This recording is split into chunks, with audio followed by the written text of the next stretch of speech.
Welcome પ્રિયજનો, સ્વાગત છે તમારું the light of Jesus Christ. પરમેશ્વરના વચન સાંભળો અને સફળતાના આશીર્વાદને પામો. આવો પ્રાર્થના કરીએ. સ્વર્ગીય જીવનના સ્વામી યેસુ મસીહના નામમાં પ્રાર્થના કરીએ છીએ. રાજા ઓના રાજા, પ્રભુઓના પ્રભુ, તમને ધન્યવાદ. શબ્દ સદે થઈને તમે અમારી અંદર વસેલા છો. અમે પ્રાર્થના કરીએ છીએ, તમે સાંભળો છો, માટે આભાર. સીમા વગરનો આત્મા તમારી પાસે હતો. અમે પણ પ્રભુ પરમેશ્વર પુષ્કર પ્રાપ્ત કરી શકીએ આત્મા તમે અમને આપ્યો છે. શબ્દ સદે થઈને અમારી અંદર વસેલા છો, તેના માટે તમારો આભાર.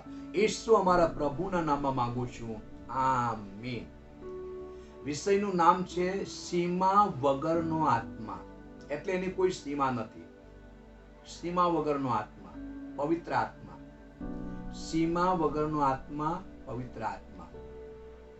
હું વાંચું છું તમારા માટે યોહાનની લખેલી સુવાર્તા 3 અધ્યાય 31 થી 36 સુધી. જે ઉપરથી આવે છે તે સ્તરોની ઉપર છે, જે પૃથ્વીનો છે તે પૃથ્વીનો જ છે અને પૃથ્વીનું બોલે છે. જે આકાશથી આવે છે તે સર્વની ઉપર છે.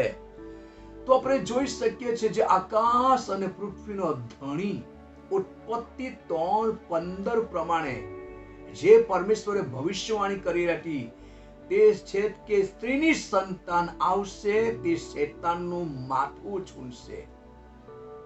અને તે સ્વર્ગથી આવેલો સ્વર્ગનો હિરલો હતો.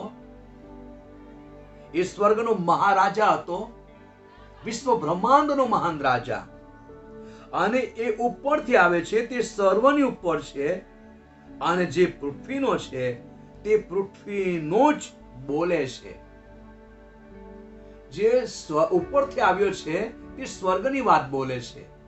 જે પૃથ્વીનો છે તે પૃથ્વીનું જ બોલે છે. પણ જે આકાશથી આવે છે તે સર્વની ઉપર છે. જે આકાશથી આવે છે તે સર્વ સ્તરે, સર્વ જગ્યાએ છે. અને આકાશથી આવેલો ખુદ પરમેશ્વર માનવના રૂપમાં કલમ 32, તેને જે દીઠું અને સાંભળ્યું છે તેની શાહિદી તે પૂરે છે. કોણ? યોહાન આ પ્રમાણે કહે છે, તેને જે દીઠું અને સાંભળ્યું છે તેની શાહિદી તે પૂરે છે. ને શાહિદી એ છે કે ઈસુ ખુદ પરમેશ્વર છે. પણ તેની શાહિદી કોઈ માનતું નથી કે ઈસુ પોતે પ્રભુ છે, ઈસુ પોતે પરમેશ્વર છે, એ પોતે સ્વર્ગનો મહારાજા છે. કોઈ માનતું નથી. જે યોહાન કહે છે અમે પોતાની આંખોથી જોયું અને અમે પોતાના કાનોથી પણ સાંભળ્યું, તેની શાહિદી તે પૂરે છે. પણ તેની શાહિદી કોઈ માનતું નથી, કોઈ સ્વીકારતું નથી. કલમ 33, જેને તેની શાહિદી માની છે તેને દેવ ખરો છે એ વાત પર મહોર કરી છે. હાલેલુયા. શું કહે છે? જેણે તેની શાહિદી માની છે. કઈ શાહિદી? કે ખુદ પરમેશ્વર આ સંસારમાં માનવના રૂપમાં આવ્યા. માનવના રૂપમાં આવ્યા અને એ શાહિદીને માની લીધી કે ઈસુ પોતે પરમેશ્વર જ છે. અને એનો જન્મ કોઈ પણ એની શરૂઆત નથી. અને તેણે દેવ ખરો છે એ વાત પર મહોર કરી છે. મહોરનો મતલબ સિક્કો મારી દીધો છે. મહોર સિક્કો વાગી ચૂક્યો છે. અને મહોર સિક્કો શું છે? કે દેવ ખરો છે. દેવ ખરો છે એ શાહિદી માની લીધી છે. આગળ કલમ 34, કેમ કે જેને દેવે મોકલ્યો છે તે દેવના વચન બોલે છે. પ્રભુ ઈસુ ખ્રિસ્ત પોતાના મેળે આવ્યો નથી, પણ એને મોકલવામાં આવ્યો. પ્રભુ ઈસુ ખ્રિસ્ત પોતાના મેળે આવ્યો નથી, પણ એને મોકલવામાં આવ્યો. અને બાઇબલ કહે છે કેમ કે જેને દેવે મોકલ્યો છે તે દેવના વચન બોલે છે. પૃથ્વી પરનું નહીં, સ્વર્ગનું બોલે છે. સ્વર્ગની શાહિદી આપે છે. કેમ કે દેવે માપથી આત્મા નથી આપતો. કેમ કે દેવ માપથી આત્મા નથી આપતો. ઈસુ પાસે જે આત્મા હતો સીમા વગરનો આત્મા, એનો કોઈ માપ નહીં, એનો કોઈ માપ નહીં. અને આજે મારા ને તમારી અંદર જે આત્મા છે, દુનિયામાં જે આત્મા છે એના કરતા તમારામાં મારામાં જે છે તે મોટો છે. અને એમાં પરમેશ્વરના વચન સતત સમાવેશ કરી શકીએ છે, કેમ કે એની કોઈ સીમા નથી. સીમા વગરનો આત્મા છે. પુષ્કળ અંદર પરમેશ્વરના વચનનો સમાવેશ અંદર આપણે કરી શકીએ છીએ. જેમ માની લો કે આપણે દૂધ લઈએ અને જો મુઠ્ઠો ભરીને ખાંડ નાખીએ તો ઉભરાઈ જાય, પણ થોડું થોડું થોડું થોડું નાખીએ તો એ ખાંડને સમાવી શકે છે. પરંતુ એ તો શારીરિક બાબત. હવે આત્માની રીતે જોવા જાય તો તમારી અંદર જે આત્મા છે એ સીમા વગરનો આત્મા છે, એની કોઈ સીમા નથી. એમાં તમે પુષ્કળ વચનની ભરપૂરી નાખી શકો છો, નાખ્યા જ કરો છો. ક્યારે પણ એ ઉભરાઈ જતો નથી કે ભરપૂર થઈ જતો નથી. એ સમાવાની ક્ષમતા રાખે છે. સમજો છો ને? પરમેશ્વરના વચનોને અંતરાત્મામાં સમાવાની ક્ષમતા તે રાખે છે. તેથી બાઇબલ શું કહે છે? કલમ 34, કેમ કે જેને દેવે મોકલ્યો છે તે દેવના વચન બોલે છે. પરમેશ્વરને તેના દીકરા ઈસુને મોકલ્યો. એ પરમેશ્વર જ્યારે તેના દીકરા ઈસુને મોકલ્યો તો બાઇબલ કહે છે માપ વગરનો આત્મા. કેમ કે દેવ માપથી આત્મા નથી આપતો.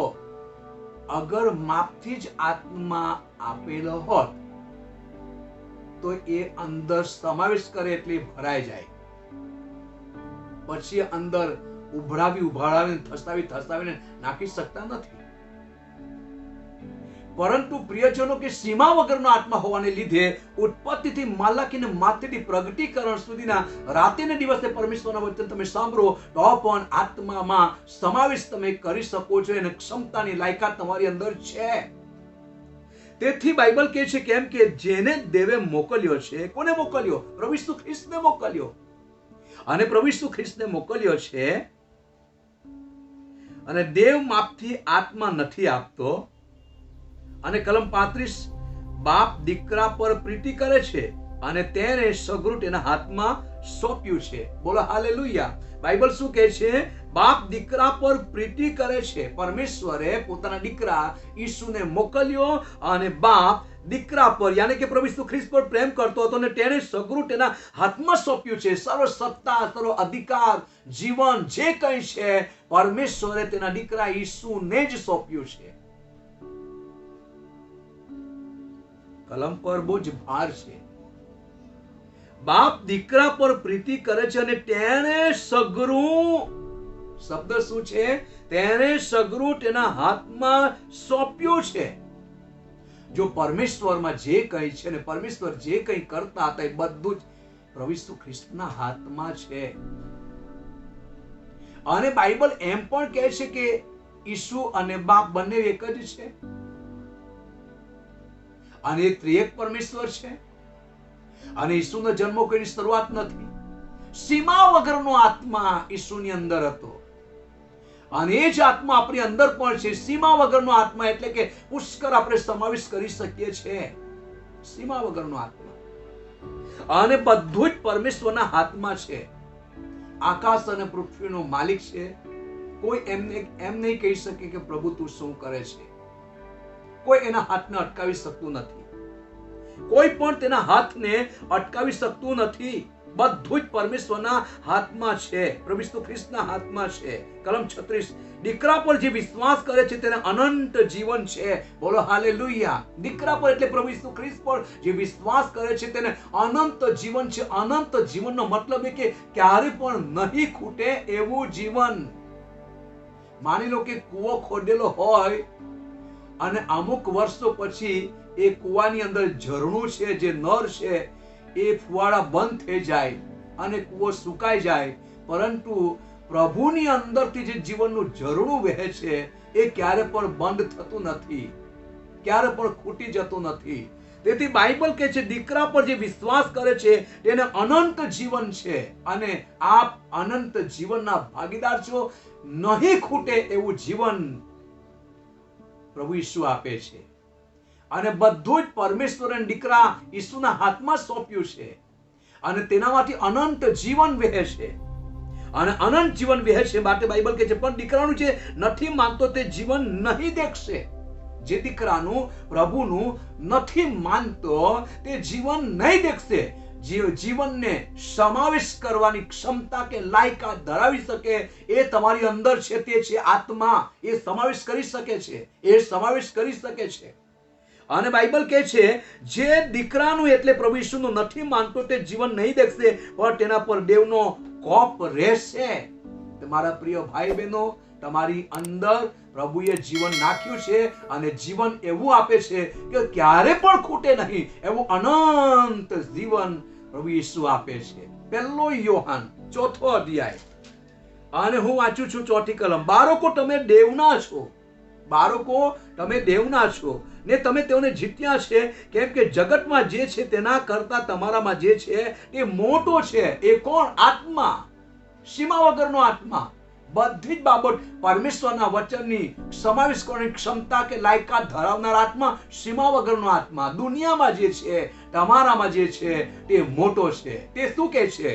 યોહાનની લખેલી સુવાર્તા, યોહાનની લખેલી સુવાર્તા તેનો 1 અધ્યાય, યોહાનની લખેલી સુવાર્તા તેનો 1 જ અધ્યાય જુઓ શું લખેલું છે. કલમ 4.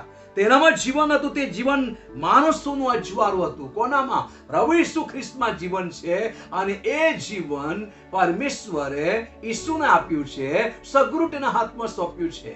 અને બાઇબલ કહે છે તેનામાં જીવન હતું. કોનામાં? પ્રભુ ઈસુ ખ્રિસ્તમાં જીવન હતું. એ જીવન માણસો, બહુવચન માણસો, આખી દુનિયાની તમામ માનવ જાતિ માટે પ્રભુ ઈસુ ખ્રિસ્ત અજવાળું છે. પ્રભુ ઈસુ ખ્રિસ્ત અજવાળું છે અને એ અજવાળા પાસે આવવાથી જીવનથી ભરપૂર આપણે થઈ શકીએ છીએ. તેથી બાઇબલ આપણને આ પ્રમાણે કહે છે. ભજનકાર દાઉદ શું કહે છે? ગીત શાસ્ત્રનું પુસ્તક તેનો 34મો અધ્યાય અને 5મી કલમ. તેના તરફ જુઓ અને પ્રકાશ પામો એટલે તમારા મુખ કદી પણ ઝંખવાણા પડશે નહીં. તેના તરફ એટલે પ્રભુ ઈસુ તરફ જુઓ અને જોવાનું ચાલુ રાખો કેમ કે તેની પાસે સગરું છે. એ ઉપરની વાતો બોલે છે, એ ઉપરથી આવ્યો છે અને એ પૃથ્વી પરના પદાર્થનો નથી કે માણસના હાથે બનેલો નથી કે સ્ત્રીની સંતાન થઈને આવ્યો છે. પુરુષની સંતાન નથી, સ્ત્રીની સંતાન છે અને એના હાથમાં પરમેશ્વરે સગરું સોંપ્યું છે અને એનામાં જીવન છે. જીવન માણસનું અજવાળું છે. માટે ભજનકાર દાઉદ પણ કહે છે તેના તરફ જુઓ અને પ્રકાશ પામો એટલે તમારા મુખ કદી પણ ઝંખવાણા પડશે નહીં. જ્યારે આપણે દુઃખ તરફ જોઈએ, બીમારી તરફ જોઈએ, સમસ્યા તરફ જોઈએ, ઘરમાં કોઈ આપદા પડતી હોય તેના તરફ જોઈએ, યા તો કોઈ દુઃખ કે તકલીફ છે એના તરફ જોઈએ તો મોડું ઝાંખું પડી જાય, મોડું ઝાંખું પડી જાય. પણ તેના તરફ જોવાથી, પ્રભુ ઈસુ તરફ જોવાથી પ્રકાશ મળે છે. મુખ ઝાંખું પડતું નથી. પરંતુ બાઇબલ શું કહે છે? ભજનકાર દાઉદે શું કહ્યું? તેની તરફ જુઓ અને પ્રકાશ પામો. કોના તરફ જોવાનું કહે છે? ઈસુ તરફ જુઓ, પ્રકાશ પામો એટલે તમારા મુખ કદી ઝંખવાણા પડશે નહીં. અગર મુખ ઝંખવાણા પડી ગયા છે કેમ કે દેવ તરફથી નજર પિતરે પણ ખસેડી લીધી હતી કેમ કે જ્યારે પ્રભુ ઈસુ શિષ્યો, પિતર અને બધા જ સમુદ્રની અંદર હતા, મુસાફરી કરતા હતા અને પ્રભુ ઈસુ ખ્રિસ્તે એકાંતમાં પ્રાર્થના કરતા જોયું કે મારા શિષ્યો સંકટમાં છે. ત્યારે મધરાત્રે સમુદ્ર પર પાણી પર ચાલતા તેની પાસે આવ્યા. ત્યારે સફેદ વસ્ત્ર હોવાને લીધે, એક પરમેશ્વરના રૂપમાં હોવાને લીધે કેટલાક શિષ્યો બોલી ઉઠ્યા કે એ તો કોઈ ભૂત છે. પણ ઈસુએ કહ્યું હું તમારો પ્રભુ છું. ત્યારે પિતરે કહ્યું જો તું અમારો પ્રભુ હોય તો મને આજ્ઞા આપ કે પાણી પર ચાલીને તારી પાસે આવું. નાવમાંથી પગ કાઢ્યા, પાણીની અંદર પગ મૂક્યા તો એ પોતે વિચારવા લાગ્યો કે આ પાણીમાં કેટલી વાર ડૂબકી મારીને મેં માછલા પકડ્યા છું, માછીમાર છું, છતાં આજે પાણી પર ચાલી શકું છું. પણ ઈસુએ શું કહ્યું? આવ. જ્યારે ઈસુ તરફ જોવાનું ચાલુ રાખ્યું ત્યારે પાણી પર ચાલવા લાગ્યો. પરંતુ પવન દેખીને બીધો અને ડૂબવા લાગ્યો. એનું મારું ઝાંખું થઈ ગયું, કેમ કે તૂફાન તરફ, દુઃખ તરફ, સમસ્યા તરફ તેને જોયું. નજર ઈસુ તરફથી ફેરવી લીધી. મારા પ્રિય ભાઈ બહેનો, ઈસુ તરફ જોવાનું ચાલુ રાખ્યું છે, ચાલુ જ રાખીએ. બાઇબલ આપણને શું કહે છે? લુકની લખેલી સુવાર્તા તેનો કરીબન 9મો અધ્યાય અને 65મી કલમ હું તમારા માટે વાંચું છું. પણ ઈસુએ તેને કહ્યું કે કોઈ માણસ હર પર હાથ દીધા પછી પછવાડે જુએ તો તે દેવના રાજ્યને યોગ્ય નથી. માની લો કે લાકડું ચલાવનાર વ્યક્તિ લાકડું ચલાવે છે, હળ પર હાથ દીધો છે અને પાછળ જુએ તો નુકસાન જ થશે, નુકસાન જ થશે. તેથી હરની વાતો પ્રભુએ કહ્યું, હર પર હાથ દીધા પછી પાછળ જોવું નહીં, અને પાછળ જુએ તો દેવના રાજ્યને યોગ્ય નથી. આપણે જે છોડીને આવ્યા, પાપ, ભૂંડાઈ, દુષ્ટતાને છોડીને આવ્યા, તેના તરફ ફરી પાછું દોક્યું કરવાનું નથી, તેના તરફ જવાનું નથી, પરંતુ પ્રભુ તરફ જોવાનું આપણે ચાલુ રાખવાનું છે. અને બાઇબલ આપણને આ પ્રમાણે કહે છે. યોહાન, પહેલું યોહાનને આપણે જોઈએ, એમાં જુઓ, એમ લખેલું છે. પરમેશ્વરનું વચન આપણને સમજાવે છે, શીખવાડે છે. જેમ ધોયેલી ભૂંડર કાદવમાં આરોટવા જાય છે, એ વાત તો ખરી છે, એ વાત તો ખરી છે. આપણે પણ એને સમજવા માટે કોશિશ કરીએ. બીજો પીટર તેનો 2 અધ્યાય અને 22મી કલમ. પણ કૂતરું પોતાની ઓખ તરફ અને ધોયેલી ભૂંડળ કાદવમાં આરોટવા સ્વરૂપ પાછા જાય છે. આ કહેવત તો ખરી છે અને તે પ્રમાણે તેનું વર્તન થયું છે. માની લો કે અહીંયા કૂતરો અને ડુક્કરની વાત કરી છે. કૂતરો જ્યારે ઓકી આવે અને સારું ખાવા માટે જાય, પણ નથી મળતું ત્યારે ઓકેલું પાછું ખાય છે. એ પ્રકાર માણસ પોતાનું જીવન બનાવી લે છે. અને ડુક્કર સંબંધી જોવા જાય તો ડુક્કરને માણસો પકડી લાવે, એને નવડાવે અને ત્યાર પછી સારા કપડાં પહેરાવે અને એને સેન્ટ લગાવે અને થાંભલા સાથે બાંધેલું રાખે તો ડુક્કર ત્યાં થાંભલા પાસે નહીં રહેશે, એ પાછું ક્યાં જશે? કાદવમાં આરોટવા જશે. એ વાત ખરી છે. વિશ્વાસ કરનારા પ્રિય ભાઈ બહેનો, જ્યારે પ્રભુ પોતાના વચન વડે જળ સ્નાનથી આપણને શુદ્ધ કરે છે, તો શુદ્ધતાને, પવિત્રતાને પહેલે સુધી બનાવી રાખીએ. તમારી અંદર જે આત્મા છે, સીમા વગરનો આત્મા છે. દુનિયામાં જે આત્મા છે એના કરતા તમારામાં જે મોટો છે, અને પરમેશ્વરના વચન અને એની પવિત્રતાને, શુદ્ધતાને સમાવવા માટે ક્ષમતા રાખે છે. તો શા માટે જેમ ડુક્કર કાદવમાં આરોટવા જાય છે, એવી રીતે ફરી પાછા શા માટે કાદવમાં આરોટવા જઈએ? કહેવાનો મતલબ કે પાપમાં શા માટે આપણે આરોટીએ? પાપમાં આરોટવાનું નથી અને જૂના માણસ તરફ પાછું ફરવાનું નથી. એકવાર જૂનું માણસ પર છોડીને તમે આવ્યા, પ્રભુની પાસે આવ્યા, તો છેલ્લા શ્વાસ સુધી પ્રભુને પકડી રાખો, કેમ કે પ્રભુ ઈસુ જલ્દી આવી રહ્યા છે. હું આટલું જ કહીશ કે પ્રભુ ઈસુ જલ્દી આવી રહ્યા છે. જો તૈયાર નહીં રહીશું તો શું થશે? વર્ષોની ભક્તિનું પરિણામ શું આવશે? માટે મારા પ્રિય ભાઈ બહેનો, તૈયાર રહો, પરમેશ્વરના વચનોમાં બનેલા રહો, પ્રભુ તરફ જોવાનું ચાલુ રાખો. અને બાઇબલ કહે છે, જે માણસ દુષ્ટની સલાહ પ્રમાણે ચાલતો નથી, જે પાપીઓના માર્ગમાં ઉભો રહેતો નથી અને જે નિંદાખોરોની સાથે બેસતો નથી, તેને ધન્ય છે. સાથે પ્રભુ તમારા શરીરને નિરોગી બનાવે અને તમારા હાડકાને બળવંત કરે. આવો પ્રાર્થના કરીએ. સ્વર્ગીય જીવનના સ્વામી ઈસુ મસીહના નામમાં ફરી એકવાર પ્રાર્થના કરું છું. Lord hallelujah. રાજાઓના રાજા, પ્રભુઓના પ્રભુ, તારા નામને ધન્યવાદ. ખુદ પરમેશ્વર હોવા છતાં પરમેશ્વર હોવાનું તમે પકડી રાખ્યું નહીં.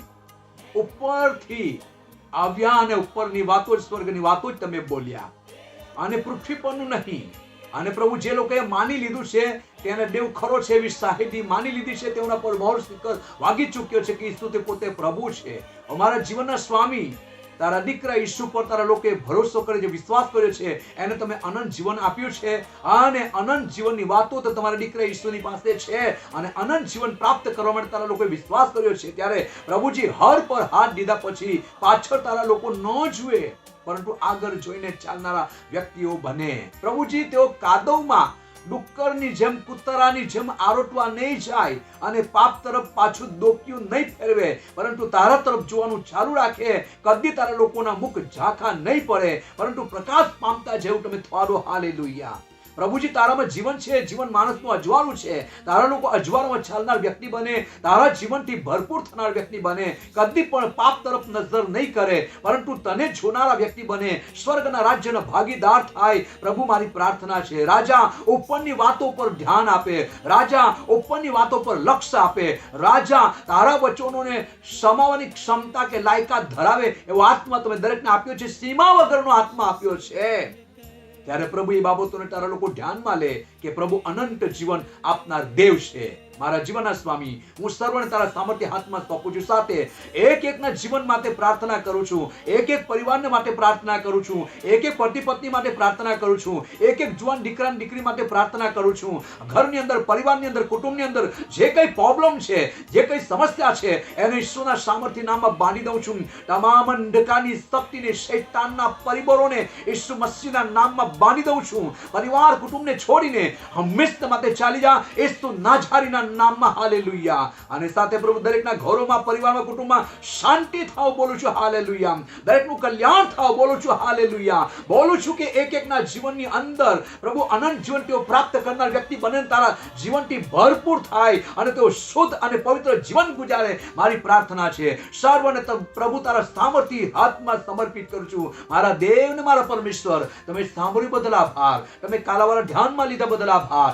ઉત્તર આપીને માટે પણ આભાર, દરેકને તમે સ્પર્શ કર્યા માટે આભાર, દરેકનું મન બદલ્યું માટે આભાર, દરેકના વિચારો બદલ્યા માટે આભાર, દરેકના મુખ પરથી જખાસ તમે દૂર કરી માટે આભાર, દરેકના મુખ પર તમે પ્રકાશ પાડ્યો માટે આભાર, તારા લોકો તને જોનાર વ્યક્તિ બન્યા માટે આભાર. ધન્ય મારા જીવનના સ્વામી, તમારો આભાર. હાલેલુયા. રીયાબા સક્કા તોરાબા રીબશાંદારાબા. પ્રભુજી, જેવે વચન સાંભળ્યા છે, જેવે પ્રાર્થના સાંભળી છે, દરેકનું કલ્યાણ થાવ લોર્ડ. હાલેલુયા. દોરોને ચલાવ તથા પ્રભુ અમારું ઢાળ કરતા પ્રાર્થના ઈસુ અમારા પ્રભુના નામમાં માંગુ છું. આમીન.